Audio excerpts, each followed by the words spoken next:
किसान और गधा। एक वक्त की बात है, एक छोटा सा गांव था। इस गांव के पास एक घना और सरसब्ज जंगल था। इसी गांव में रामू नाम का एक मेहनती किसान रहता था। रामू बहुत गरीब था, लेकिन बहुत ईमानदार और मेहनती भी था। इसके पास एक ही सहारा था, इसका गधा, जिसका नाम था मोटी। मोटी रोज रामू की मदद करता, कभी लकड़ियां उठाता, कभी अनाज के बोरे उठाता। रामू मोटी से बहुत मोहब्बत करता था, लेकिन कभी कभी जल्दी में इससे ज्यादा काम भी करवा लेता। एक दिन रामू को जंगल से लकड़ियां लानी पड़े। इसने सोचा, आज ज्यादा लकड़ियां ले आऊंगा ताकि कल आराम कर सको। रामू जंगल पहुंचा और मोटी की पीठ पर बहुत ज्यादा लकड़ियां लाद दे। मोटी थक गया, लेकिन कुछ नहीं बोला। जंगल के बीचों बीच चलते चलते मोटी अचानक रुक गया। इसके पांव कांपने लगे और वो जमीन पर बैठ गया। रामू गुस्से में कहा, उठो मोटी, इतना सा बोझ भी नहीं उठा सकते।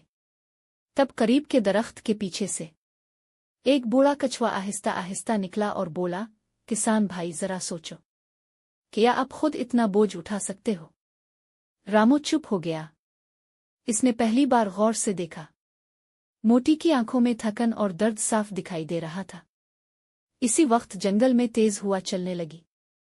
कुछ दरख्त हिलने लगे और रास्ता मुश्किल हो गया। अगर मोटी गिरता तो दोनों को नुकसान हो सकता था। रामू को अपनी गलती समझ आ गई। इसने फौरन लकड़ियों का आधा बोझ उतार दिया। मोटी ने गहरी सांस ली और आहिस्ता आहिस्ता खड़ा हो गया। अब दोनों मिलकर आराम से चलने लगे। कुछ देर बाद वो जंगल से महफूज बाहर आ गए। गांव पहुंचकर रामू ने मोटी के लिए पानी लाया, चारा दिया और मोहब्बत से इसका सर सहलाया। रामू बोला, मोटी, आज तुमने मुझे बहुत बड़ा सबक सिखा दिया। इस दिन के बाद रामू ने कभी मोटी पर जरूरत से ज्यादा बोझ नहीं डाला। वो समझ गया था कि सच्ची मेहनत जुल्म से नहीं, समझदारी से होती है। सबक आमोज पैगाम, जो हमारे साथ मेहनत करता है, इसकी ताकत और आराम का ख्याल रखना चाहिए। ज्यादा लालच और ज्यादा बोझ अक्सर नुकसान ही देता है।